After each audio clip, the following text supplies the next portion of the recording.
Ladies and gentlemen, the President of the United States, accompanied by Senator Joseph Biden, Representative Bart Stupak, Deputy Attorney General Eric Holder, and the President of the National Association of Police Organizations, Tom Scotto.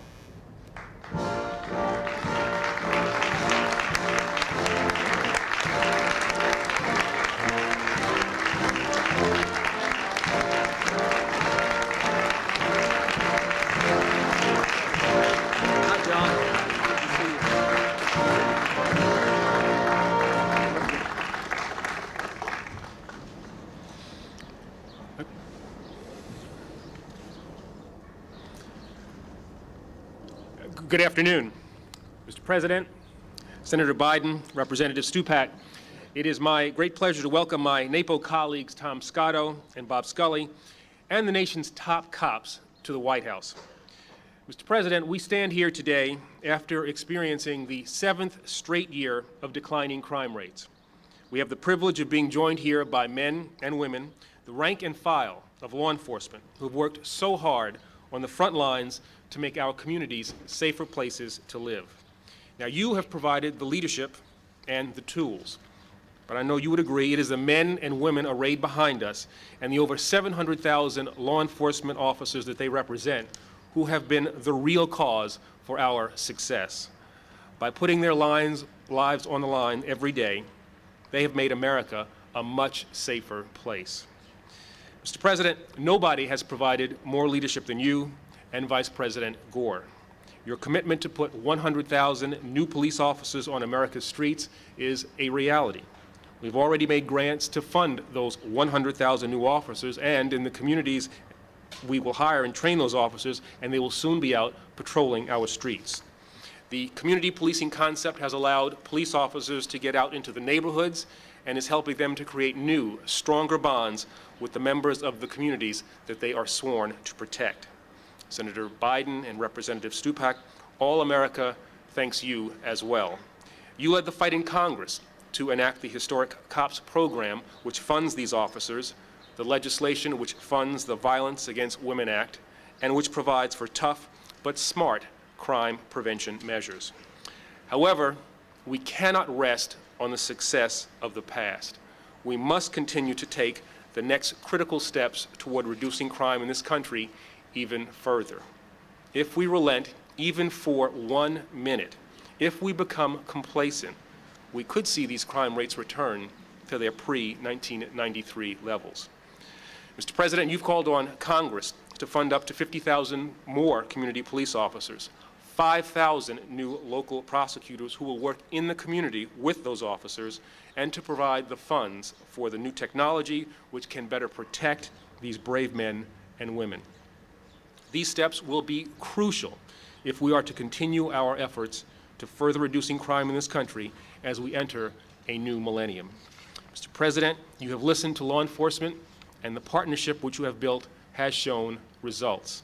Our families and our communities are safer today than they were when you came into office, and all America thanks you for that. It is now my distinct honor to introduce a man who has worked so tirelessly to make America a safer place to live, Representative Bart Stupak.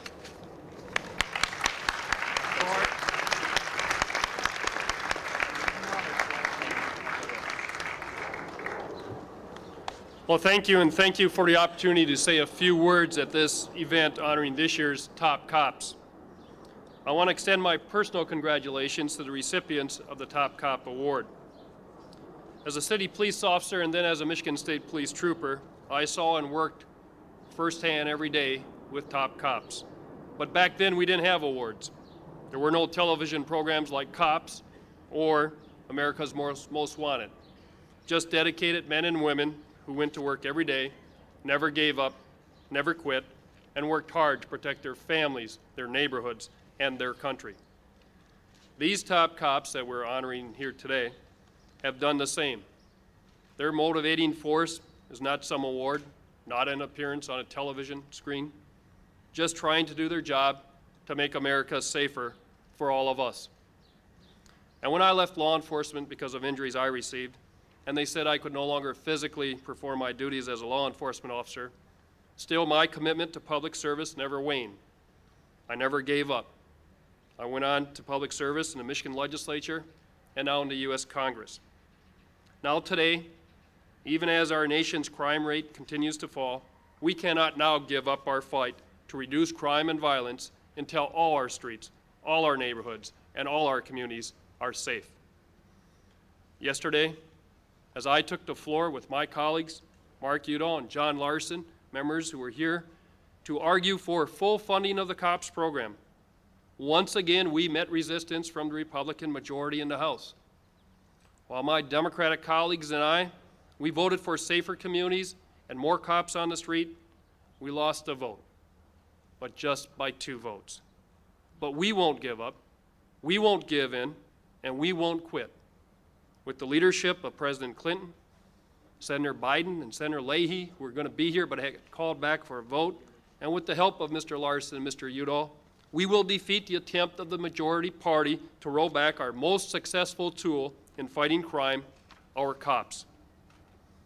As we salute our top cops, and some of them were hired underneath the COPS program, we call them Clinton cops, I want the American people to know that we in the Democratic Party stand with our cops and in support of our neighborhoods and communities in their fight against crime. As a cop, having been there and having been one, I wish to express my thanks to you, Mr. President, for making cops one of your top priorities. Thank you for aggressively attacking crime. And like our top cops here, thank you for never quitting, never giving up, and for standing up for cops. Now it's my pleasure, one of the people I've worked with throughout my short time in the U.S. Congress is Tom Scotto, President of NAPO. Tom?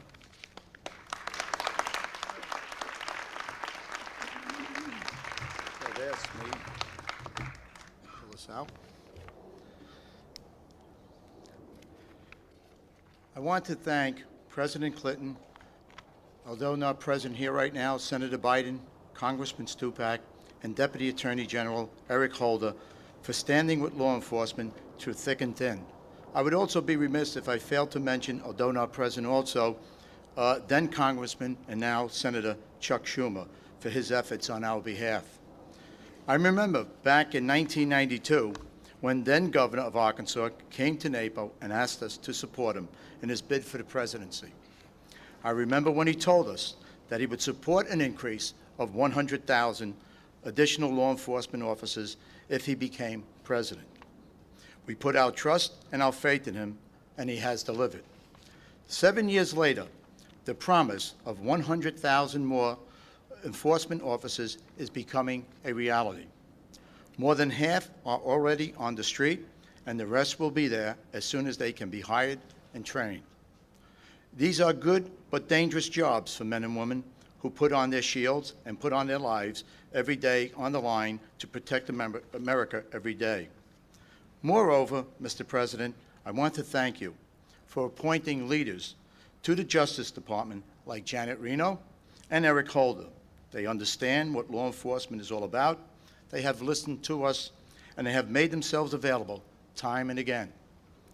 The strong partnership between law enforcement and the Clinton administration has made American families safer. Crime is down all across America. Mr. President, you've given us the tools, and you've given us the dedicated officers. For all of your help, we are extremely grateful. We wholeheartedly support your efforts to fully fund the COPS program so that we can continue putting more dedicated officers like those here today on our streets to make them even safer. We're making real progress out there, and this is no time to roll back our efforts. Mr. President, standing behind you are America's top cops. Each one is a living example of all that a law enforcement officer should be. They walk the thin blue line every day, and we are all safer because of it. Mr. President, no one has done more to support the men and women of law enforcement. For that, every man and woman at NAPO and their children, thank you. It now gives me great privilege to introduce to you the President of the United States, Mr. Bill Clinton. President.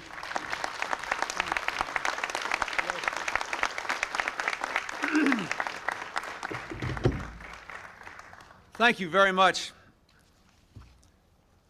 Tom, Congressman Stupak, Representatives Larson and Udall. Thank you for being here. And I want to thank in their absence Senator Biden and Senator Leahy. Senator Biden had to go cast a very important vote in the Congress. He was here earlier.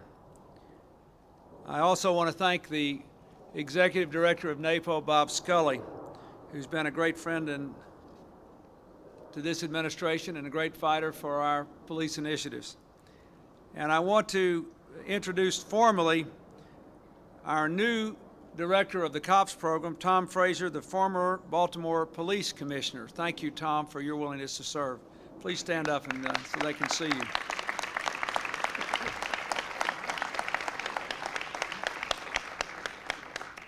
I also have a note which says we are joined today by Attorney General Nixon of Missouri and Mayor LaFuente of Poughkeepsie, New York, so I welcome them here.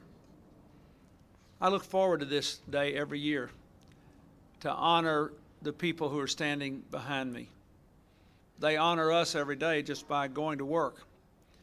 And they, I'm sure, would be the first to tell you that even though they have done really magnificent things, deserving of the honor of America's top cops, that they really stand in the shoes of thousands, indeed tens of thousands of others who do the right thing day in and day out to make America a safer place. In 1968, in his last campaign, Robert Kennedy said, "The fight against crime is a fight to preserve that quality of community which is at the root of our greatness." Those we honor today are at the forefront of that fight and therefore exemplify that greatness. They have performed astonishing acts of valor and humanity, crossing the line of fire to rescue downed officers, being shot and wounded yet managing to return fire and subdue an assailant, flying across the Alaska wilderness to single-handedly capture 5 armed kidnappers, spotting a dangerous gas leak and evacuating 200 citizens moments before the apartment building exploded. These and other amazing stories aren't from the TV shows. They actually happened. They represent in dramatic form the kind of professional police work that goes on every day. Just last week, 3 brave officers were ambushed and killed, and 2 others were wounded by a gunman in Pleasanton, Texas. We mourn their passing and offer our prayers for their families and their fellow officers.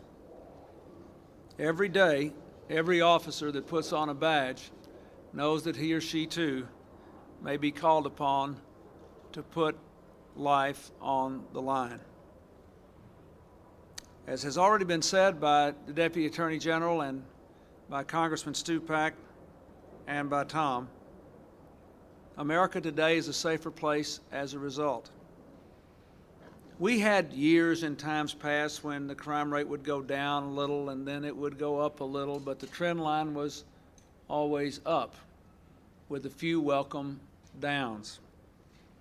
But this year, as the Justice Department reported this week, for last year, the crime rate fell again in all categories in all parts of the country. The overall crime rate is now at a 26-year low, the murder rate at a 31-year low. Crime has been dropping now for 7 straight years. This is the longest continuous decline in the crime rate ever recorded in our country. In part, that is because all of us, from the grassroots to Washington, D.C., have intensified our support for common sense strategies to fight crime and to prevent crime. 7 years ago, many people thought the crime rate would go up forever. I had had the privilege of working for 12 years as governor and before that as Attorney General of my state with law enforcement officers. I'd had the opportunity in 1991 to travel across America and talk to community policing and community prosecuting efforts that were working, to meet with community leaders that were walking the streets and citizens patrols and that had confidence in the local police because of the relationships they had. And I had seen what now we see sweeping the country, that there was community after community where the crime rate was going down if they were doing the right things and if they were doing the smart things. And so I worked with the members of Congress who were here then, and especially with Senator Biden and Senator Leahy, to take what we learned from community leaders and from law enforcement officers and turn it into a crime bill that would put 100,000 police on the street, as I had promised, that would ban assault weapons, something I strongly supported. And in addition to that, we passed the Brady Bill, which has now resulted in over 400,000 people being denied the right to purchase a handgun because they've got a problem in their background. In 1994, we passed the crime bill with the assault weapons ban. We began our COPS program. We toughened penalties and we expanded programs for smart prevention. Now, there was a lot, believe it or not, there was a lot of controversy about all this back then. We were told that the Brady Bill would prevent no criminals from getting guns. We were told these police would never appear on the street, and if they did, it wouldn't make any difference. Never mind the fact that by 1993, violent crime had tripled in America over the previous 30 years, while the size of our police forces had increased by only 10%. And more police officers were being forced off the street into squad cars with their partners because the neighborhoods in which they were working were so much more dangerous. I want to reiterate to all of you, all that the Congress, those who voted with me and I did, the only thing we did was to take what people like the people in uniform behind me were telling us all over America and turn it into law. They said, if you will give us the tools, the American people will make our streets safer, and we will do our part. Well, 5 years later, as has already been said, we have already funded over 100,000 police officers, more than we promised, ahead of time and under budget. 5 of the 32 officers we honor today, 5 of those behind me, were funded under the COPS program. Now, in spite of all we come here to celebrate, I doubt if there's a person here or a person in our country who thinks the crime rate is low enough. I just got off the phone talking to a young woman who was being honored on Oprah Winfrey's TV show today because of her courage in that shooting that occurred in a church in Texas a few weeks ago. And she had a young friend with Down syndrome. She pulled the child down, threw herself over the child. The child did not understand what was going on and just wanted to get up. This young girl sustained a wound in her shoulder, so she held the blood in her body with one arm and kept the rest of her body on her friend. This is still a great country with great young people like that. But before we get too self-congratulatory about the crime rate being at a 26-year low, we need to ask ourselves, in view of the headlines we've had in this country for the last 2 years, and in view of the daily experiences of the people we honor today, whether there's a single soul that believes this is a safe enough country. Now, you know, I'm always trying to get people to aim big. When I said we were going to put 100,000 cops on the street, people rolled their eyes and said it would never happen. When I said we were going to cut the deficit in half in 4 years, people rolled their eyes and said it would never happen. We've now got the first back-to-back surpluses in 42 years. Things do not happen unless you imagine them happening and then put in place strategies to reach your dreams. I think the time has come for America to say, okay, we now know we can get the crime rate down, but we have a new goal. We want the freest big country in the world to be the safest big country in the world, and we're not going to stop until America is the safest big country on the entire face of the earth.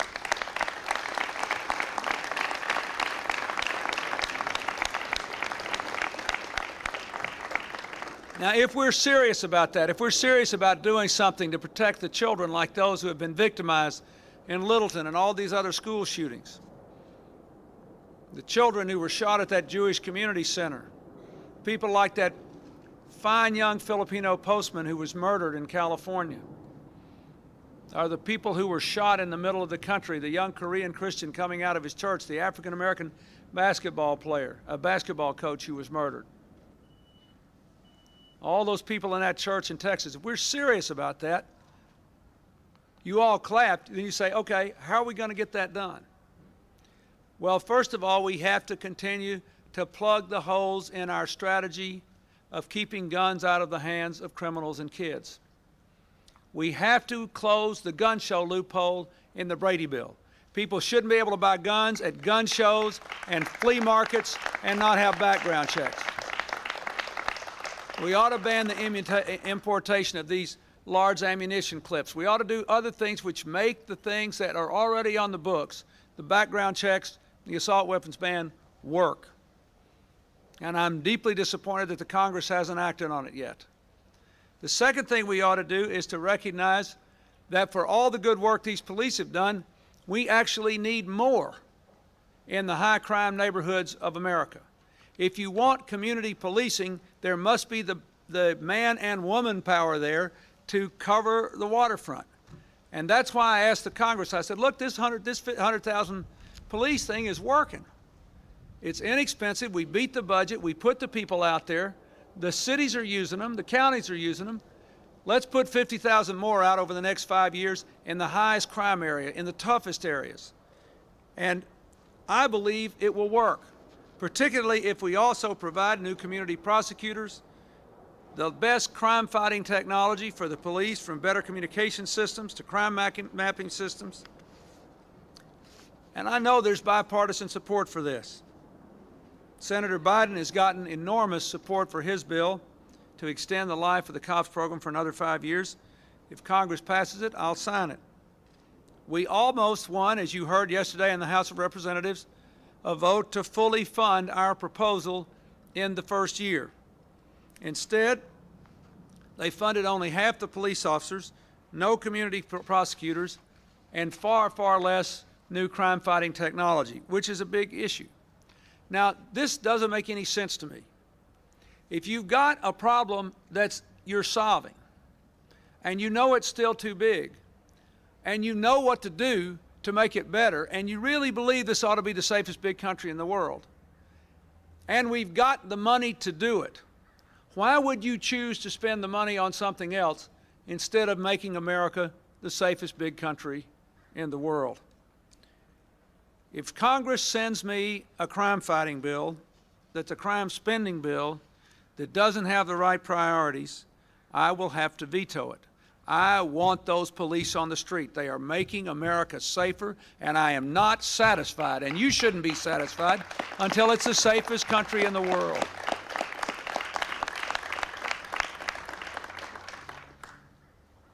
We think there ought to be more police and fewer guns on the street. I do not think the strategy of fewer police and more guns is what the American people want. And so I ask for their support.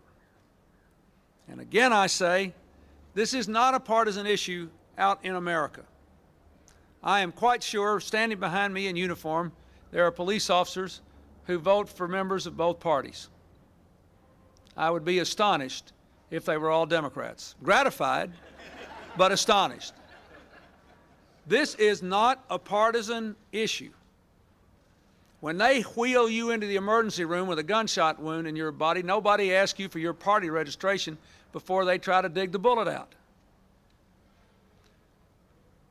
We know what works. We need to listen to the police. We need to listen to NAPO. We need to work together in a bipartisan, even a nonpartisan spirit. This is a national security issue just as much as the bill I signed the other day at the Pentagon. And every time I think about a child who's victimized, every time I have to relive the stories of all these school shootings that we've experienced since I've been president, I know that I can't wave a magic wand and make it all go away. I know that no matter what we do, there will still be people who do bad things and people who are seized by demons. But I know one thing, we can make this a lot safer country. And when I hear people in the Congress say, well, We just have to punish people more. We don't really have to make it harder for them to get guns, even if they're criminals. I would point out that we've got a higher percentage of people behind bars serving longer average sentences than anybody else. If that were the answer, why are the police telling us to take more sensible measures to restrict access to guns? And if you have this argument, let me give you a statistic that will trump any argument. Forget about deliberate crimes. The death rate from accidental shooting of children in America is 9 times higher than that of the next 25 biggest industrial countries combined. Combined. So don't let anybody tell you that we don't need to do more to keep guns away from kids and crooks. We do. And don't let anybody tell you that we can't do it without interfering with the constitutional right to hunt, to engage in proper sports shooting and all those things. We're not talking about that. And don't let anybody tell you that 50,000 more police on our street, 50,000 more people like those we honor today, wouldn't make America a safer place. Not only by catching criminals, but by physically being there and working with community leaders by preventing crime in the first place. We've got all these opportunities on the edge of this new millennium with the strongest economy in our lifetimes.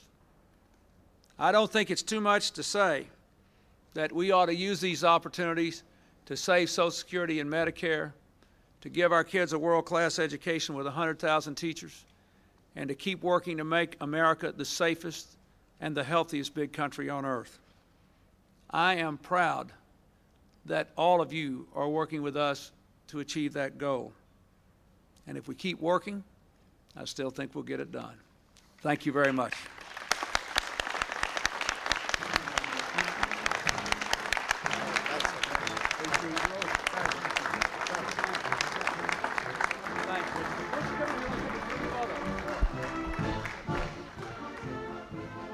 I'll take a group photo so I have the whole group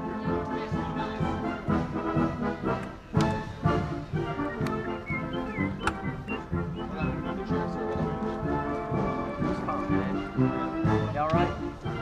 Sir? Okay, sir. Yeah? Feels like you kind of ticked off. You're tired? What's wrong?